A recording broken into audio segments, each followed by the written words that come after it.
Жаңа жасанды интеллект жүйесі ұйқы без обырын дәрігерлерден 3 жылға дейін ерте анықтай алады. Ұйқы без обыры ең қауіпті қатерлі ісіктердің бірі болып саналады. Себебі ол көбінесе ауру денеге таралып кеткенге дейін компьютерлік томографияда байқалмайды.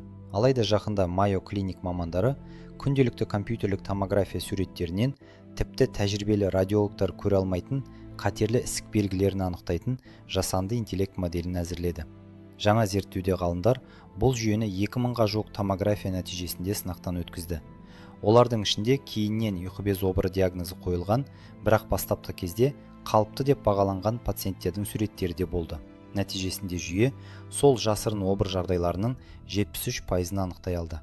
Ең қызығы, ол мұны диагноз қойылғанға дейін орта есеппен 475 күн бұрын анықтаған.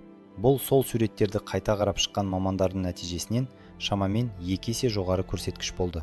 Ал диагноз қойылғанға дейін 2 жылдан астам уақыт бұрын түсірілген томографияларда жасанды интеллект мамандарға қарағанда 3 есеге жуық көп жағдайды анықтай алған. Жүйе қалай жұмыс істейді? Ол ұйқы бездің жүздеген ұсақ құрылымдық және текстуралық ерекшеліктерін талдайды. Осы арқылы ісік пайда болмай тұрып-ақ ағзадағы әлсіз биологиялық өзгерістерді байқай алады.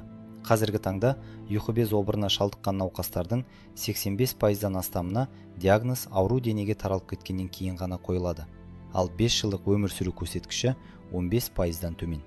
Сарапшылардың болжамынша 2030 жылға қарай ұйқы без обыры АқШ-та қатерлі ісіктен болатын өлім себептері арасында 2-ші орынға шығуы мүмкін.